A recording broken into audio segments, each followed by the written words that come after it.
Alhamdulillahirrabbilalamin. Pada siang hari ini kita semua masih diberikan kenikmatan sehat sehingga bisa berkumpul kembali di ruang aula ini.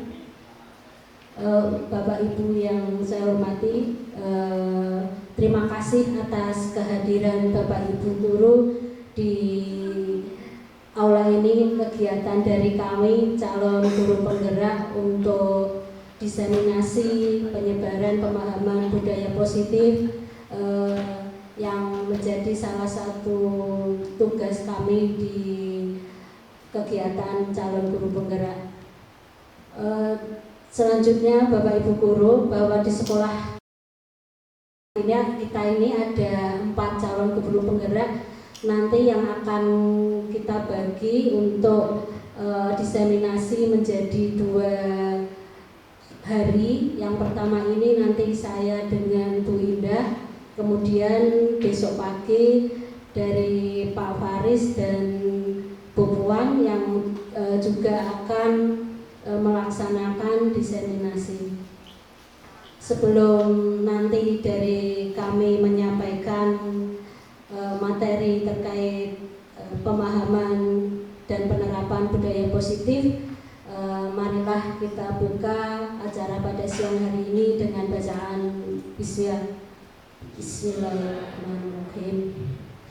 Acara selanjutnya kami mohon kepada Ibu Kepala Sekolah untuk bisa memberikan sambutan kepada kami semua. Waktu dan tempat persilakan. Terima kasih Bu Yuni. Bapak Ibu yang kami hormati, Assalamualaikum warahmatullahi wabarakatuh. Puji syukur alhamdulillah kita masih diberikan kesempatan sehat untuk bisa menimba ilmu ya Bapak Ibu. Mari kita niati bersama kegiatan siang ini untuk menimba ilmu ya. Jadi harus ditanamkan kepada kita untuk tidak a priori terhadap kegiatan-kegiatan yang dilaksanakan oleh rekan-rekan kita, karena bagaimanapun juga kita butuh Bapak Ibu untuk pengembangan diri ya. Jadi monggo, saya selalu meminta pada jenengan setiap peluang-peluang yang ada silakan untuk bisa dimanfaatkan ya, selama itu tidak mengganggu tugas utama kita semua sebagai pendidik di sekolah ini. Okay. Sehingga monggo nanti juga jangan sampai kegiatan yang seperti ini yang positif seperti ini justru menjadi melemahkan ya. Harapan kami tidak menjadi sesuatu yang justru nanti melemahkan semangat dari Bapak Ibu sekalian ya, malah menjadi yalah tugasnya akan mendadak gawe ini ya semuanya butuh pengorbanan waktu, tenaga, pikiran dan dana gitu. Saya yakin semua kalau kita mau upgrade itu perlu mengeluarkan sesuatu dari dari diri kita supaya ya menang wae kan nggak mungkin kita bisa upgrade gitu. Keyakinan kelas yang merupakan bagian dari budaya positif yang ada di sekolah. Kalau bicara terkait dengan budaya positif yang mempunyai berbagai bentuk yang beragam, bersandar pada nilai-nilai yang sangat dominan dan kepercayaan. Namun budaya positif itu kan kalau alih-alih berkualitas nanti akan juga meningkatkan dari kualitas pengajaran pembelajaran yang ada di sekolah kita. Tetapi kalau ada budaya positif pasti juga ada budaya yang kurang positif bahkan negatif, sehingga itu bisa menjadi menurunkan kualitas yang ada di sekolahan kita, bahkan mungkin bisa menurunkan kepercayaan guru dan murid. Itu merupakan salah satu budaya positif. Nah, di sini saya bahwa kaitannya dengan budaya sekolah pasti kita tidak terlepas kalau pernah kita pelajari terkait dengan filosofi Ki Hajar Dewantara, bahwa kita berkeyakinan pendidikan itu berpusat pada murid, sehingga kita senantiasa memberikan suri tauladan yang baik kepada anak didik kita, engangso surtulodo, ing madya mangun karso, tuturi handayani. Kita tidak hanya menuntut kepada anak didik kita, tapi kita juga bisa menuntun mereka untuk memperoleh pendidikan sesuai dengan kodrat alam atau kodrat zaman mereka. Next. Nah, kalau tadi yang disampaikan Bu Indah itu terkait dengan disiplin positif yang berada di sekolah, itu merupakan salah satu konsep utama dari modul budaya positif yang kita pelajari di guru penggerak ini. Ada perubahan paradigma belajar, kemudian kebutuhan dasar manusia, keyakinan kelas, kemudian ada motivasi perilaku manusia, posisi kontrol restitusi, dan segitiga restitusi. Nah, ini semua kalau kita bisa mempelajari dengan sungguh-sungguh, kemudian kita bisa mengaplikasikannya ke anak didik kita, ke sekolahan kita, insya Allah itu menjadi salah satu cara untuk meningkatkan kualitas dari didik kita sebagai seorang pendidik yang insya Allah sangat bermanfaat untuk anak-anak kita. Nah, kalau yang kaitannya dengan pembelajaran dengan paradigma baru yang nanti akan lebih lanjut kita pelajari di pembelajaran diferensiasi yang saya yakin Bapak Ibu guru semua sudah melaksanakannya terkait dengan pembelajaran diferensiasi, di mana di situ pembelajaran yang mengharapkan setiap siswa belajar sesuai dengan kebutuhan dari tahap perkembangannya untuk mewujudkan profil pelajar Pancasila. Nah, ini Bapak Ibu, kalau tadi Bu Indah sudah banyak menyinggung terkait dengan disiplin positif, kejadian-kejadian real yang ada di sekolah kita untuk anak-anak kita. Nah, kalau kita belajar 5 kebutuhan dasar, ya kebutuhan dasar manusia. Yang pertama bertahan hidup atau survival itu kan kita kasih contoh, misalnya ada kejadian di sekolahan di mana ada kehilangan uang beberapa kali, ketika diselidiki ternyata memang anak tersebut tidak dapat uang saku dari sekolah. Nah, itu kan merupakan bisa jadi itu menjadi salah satu bentuk mereka untuk anak tersebut untuk survival, biar dapat mungkin biar bisa jajan di sekolah atau apa, karena memang ada satu kejadian dan itu mungkin bisa saya selesaikan di internet saya, sehingga ketika dianya cerita bahwa dia mengambil ini karena alasan seperti itu, ya kita berikan masukan dan kita berikan solusi, kan akhirnya terselesaikan. Itu contoh dasar kebutuhan manusia untuk bertahan hidup. Terkadang kita mungkin nggak menyadari kondisi anak-anak kita, apa yang menjadi permasalahan mungkin ketika berada di rumah, kemudian dibawa ke sekolahan, ternyata itu bisa menimbulkan hal-hal yang indisipliner dari mereka, tidak taat aturan dan lain sebagainya. Kemudian kasih sayang dan rasa diterima. Nah, ini contoh yang diberikan oleh Bu Indah tadi dari salah satu peserta didiknya itu. Nah, dia merasa sudah dikeluarkan dari circle-nya sehingga merasa tidak nyaman ketika berada di kelas. Padahal mungkin dari teman-temannya yang di kelas itu sudah memberikan masukan kepada dianya tersebut, tetapi masih tetap belum bisa karena merasa bahwa dia belum bisa diterima oleh mereka.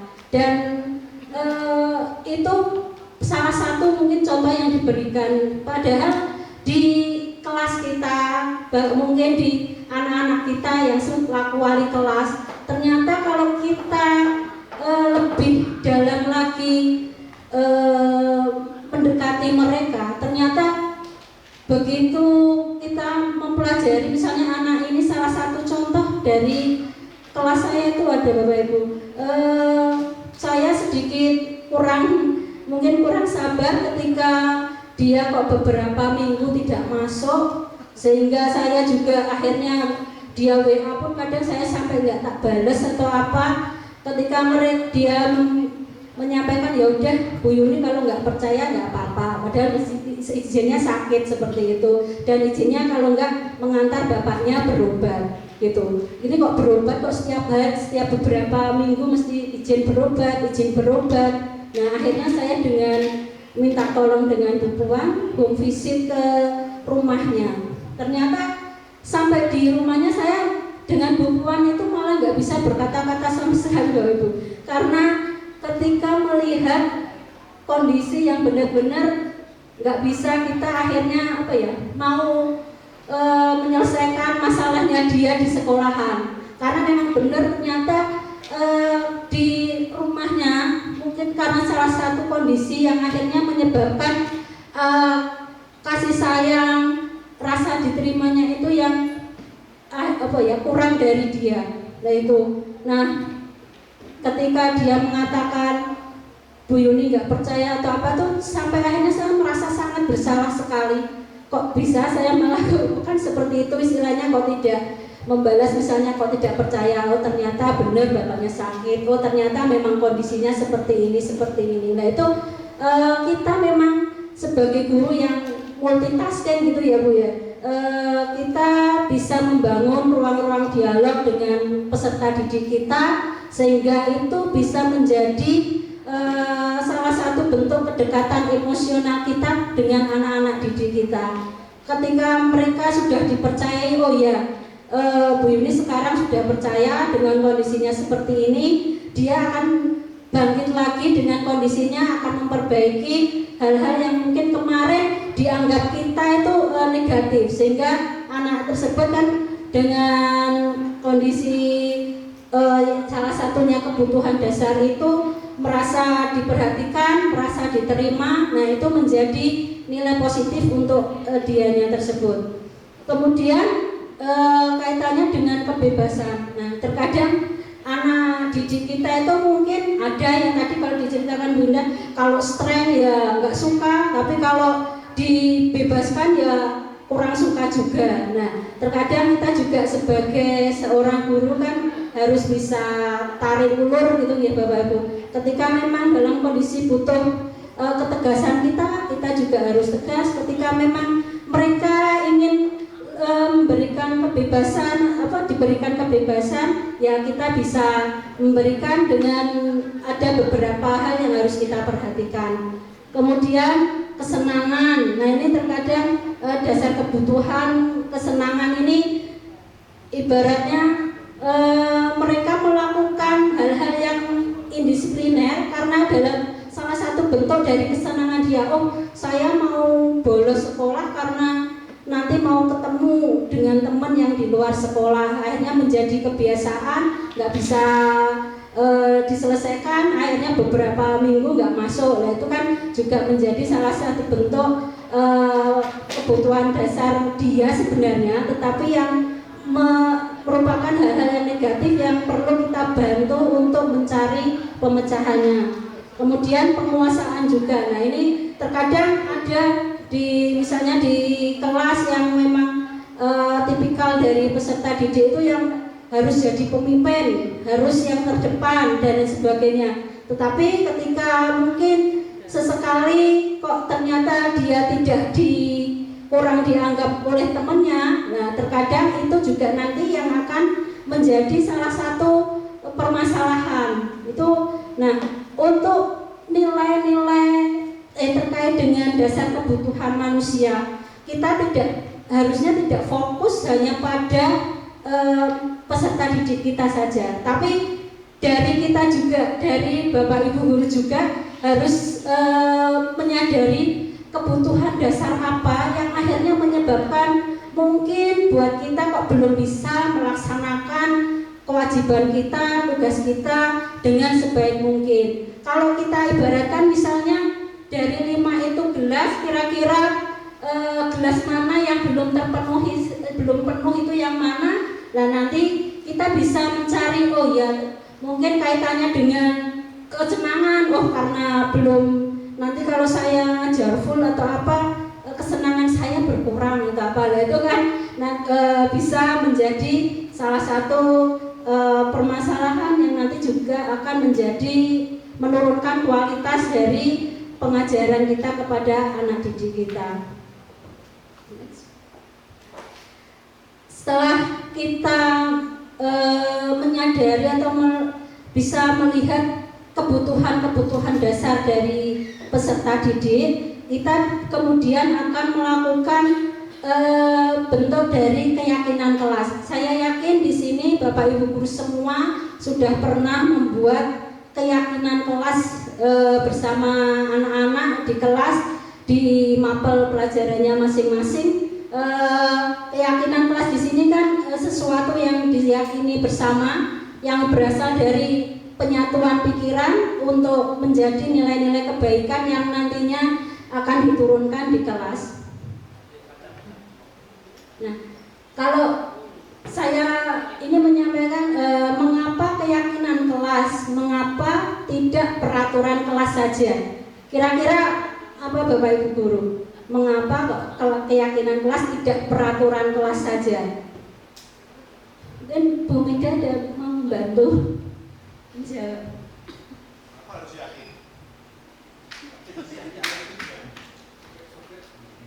Kalau peraturan itu mungkin lebih kayak dari gurunya ya Ibu. Kalau keyakinan itu kan ada kesepakatan, jadi gurunya yakin, muridnya juga yakin, dan dia mungkin kayak ada tuntutan gitu. Saya yakin saya bisa ngerjain gitu. Kalau saya yakin nggak bisa Pak. Terima kasih Bu Mida. Nah, kalau kita bisa contohkan misalnya mengapa kita memakai helm dalam perjalanan. Nah, kalau dari saya misalnya karena takut ditilang misalnya kan, tapi ada yang mempunyai keyakinan karena untuk menjaga keselamatan gitu kan. Jadi kenapa kita buat keyakinan kelas? Kalau Bapak Ibu guru misalnya ketika awal pembelajaran sudah membuat keyakinan kelas, itu akan membantu kita bisa mengontrol dari anak didik kita, bagaimana mereka mensepakati hal-hal yang sudah mereka bahas dan sepakati di kelas, kemudian mereka menjalankan di kelas tersebut, sehingga nantinya itu akan menjadi salah satu disiplin positif bagi mereka semua. Tapi terkadang ketika kita membuat keyakinan kelas, ada anak yang bertanya, kalau dari peserta didik sudah mensepakati meyakini, kira-kira Bapak Ibu guru siap tidak untuk mensepakati dan meyakini, misalnya masuk kelas tepat waktu, itu kan. Nah itu kadang mungkin untuk jawaban oh iya siap itu kan beda. Bapak Ibu guru mungkin berat atau apa lah. Tapi kita harus bisa berkomitmen kepada anak-anak ketika kita bisa memberikan tuntunan mereka untuk membuat keyakinan kelas, berarti kan kita sudah harus siap bagaimana kita mensepakati apa yang sudah kita buat antara guru dan murid tersebut.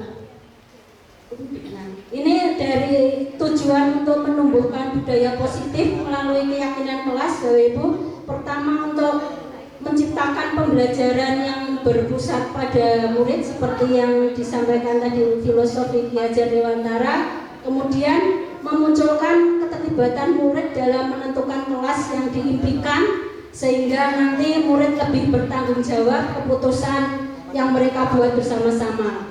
Kemudian menumbuhkan komunikasi yang efektif antara Bapak dan Ibu guru. Nah, ketika ada keyakinan kelas, berarti anak didik kita itu melakukan segala sesuatu bukan karena keterpaksaan, bukan karena ketakutan mendapatkan hukuman, tapi mereka yakin bahwa itu yang sudah mereka sepakati bersama-sama. Namun memang semua itu perlu adanya motivasi dari diri mereka sendiri-sendiri, motivasi intrinsik yang harus mereka miliki. Bapak Ibu guru nggak mungkin harus memaksa dan lain sebagainya, tapi kita bisa memberikan, kalau dari saya pribadi bisa memberikan suri tauladan untuk mereka semua. Ketika mereka memang sepakat jam segini masuk, ya kita ikuti kesepakatan mereka, sehingga anak didik pasti akan melihat, oh ya, apa yang kita sepakati Bapak Ibu guru juga bisa melaksanakan, saya juga harus bisa melaksanakan.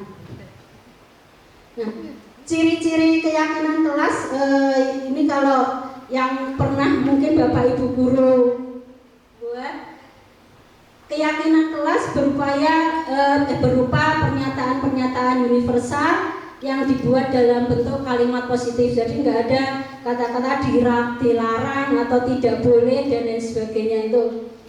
Kemudian keyakinan kelas tidak dibuat dalam jumlah banyak sehingga mudah diingat dan dipahami oleh semua warga kelas.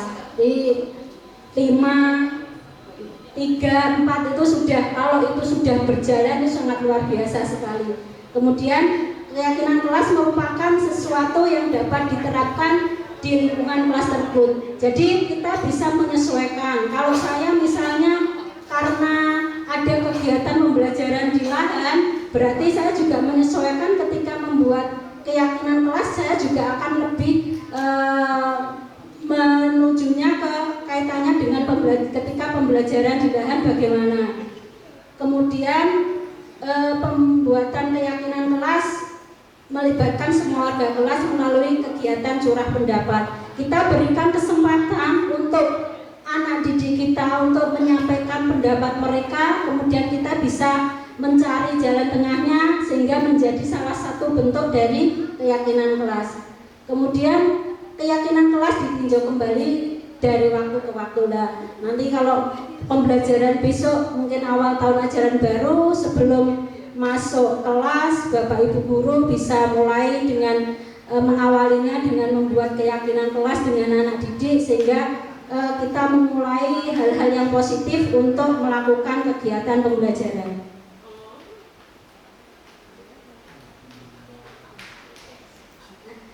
Ini sebenarnya contoh keyakinan kelas saya buat sebelum saya mengikuti CGP. Saya masih pakainya kesepakatan kelas. Ini saya upload di aksi nyata PMM dan sudah validasi. Nah, ini kegiatan dokumentasi untuk pembuatan keyakinan kelas di kelas 10. Ini ada beberapa contoh. Kalau misalnya di saya ini kan kelas 10, kegiatan pembelajarannya di lahan di luar sekolah. Jadi ada 1 poin berangkat dan pulang dari lahan sesuai dengan waktu yang telah ditentukan.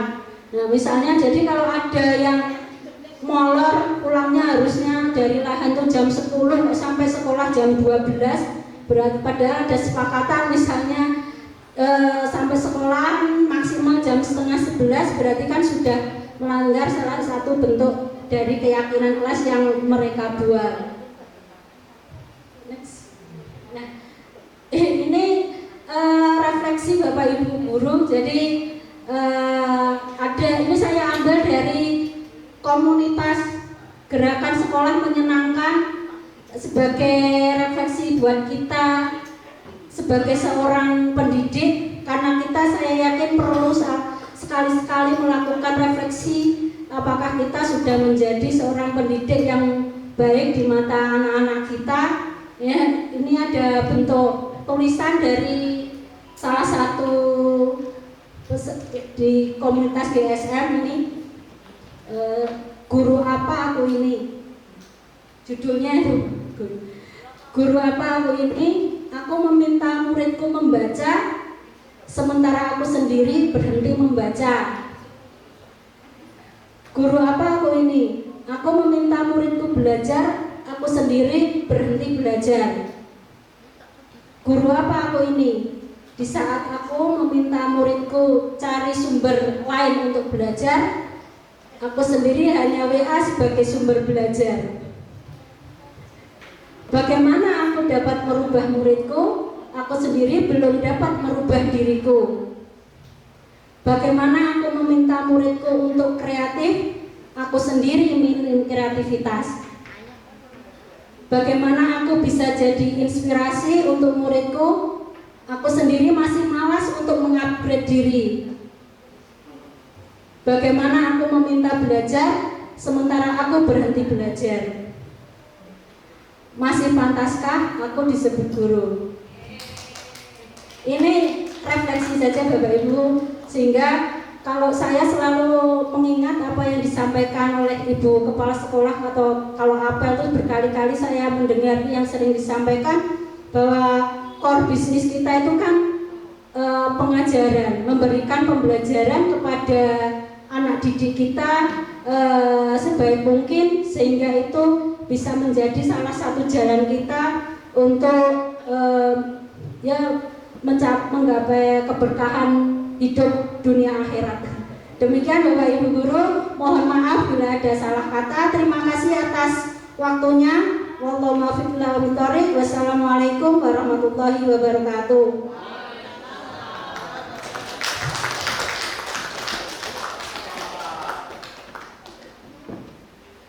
Mungkin Bapak Ibu Guru itu dari kami kembali lagi